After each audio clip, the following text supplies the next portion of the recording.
One second. We'll be in business here. We be in business, should be in business. I hope we're in business. I'm going to read a section and I'll double check it. All right.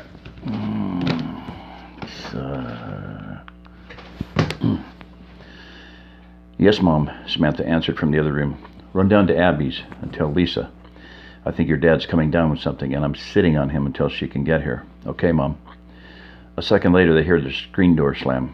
Mark wanted just to go, but he knew if he did, he'd pay for it later. He stacked all of his gear on the table so he would be ready when Lisa cleared him. Each second seemed like an hour as he waited with Jess standing in the door with her arms folded.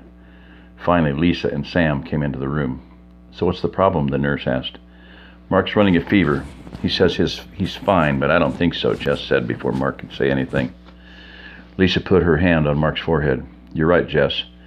She pulled the thermometer out of her bag and stuck it in his mouth. A few minutes later, she pulled it out. 101.5, she said. I feel fine, Mark protested. Uh-huh, she said disinterestedly. Open up and say ah. He obeyed her commands as she poked, prodded, and probed, as asking if this or that hurt. His response was always negative. Nothing hurts at all, she finally asked. Nothing, he answered. My leg's just aching a little where it got shot. Here, she reached down and grabbed his thigh. It made him uncomfortable to have someone besides Jess touching his upper leg. He looked at her, and she seemed oblivious to the fact that her hands were so close to his crotch. No, lower, just above my knee. Her hand slid down. Here, she squeezed the area he had indicated. The pain wasn't severe, but it did surprise him. He jumped a little. Yes. That's not where you were shot. Drop your pants, she ordered. He was embarrassed, and for so many reasons. He felt the blood rush to his face. Then he was more embarrassed that he was embarrassed. He hoped the girls hadn't seen him blush. Sam, will you check on the boys? Jess asked, but it wasn't a request. Sam silently left the room, and Mark slid his trousers down to his knees as he looked at his wife and mouthed the words, "Thank you," hoping she would think that was all he was embarrassed about. Oh my God, Mark, what did you do to your leg? Lisa asked excitedly. Nothing, he answered, as he looked down and saw the reddish-purple streaks running up his thigh. Turn around. He turned as best he could with his pants down around his knees. You cut yourself for something right here above your knee in the back, and it's infected. Bad. Oh yeah, I got stuck by some barbed wire crossing a fence the other night. Come on over to the clinic, she said. I want to give you a shot of antibiotics and a tetanus shot right now.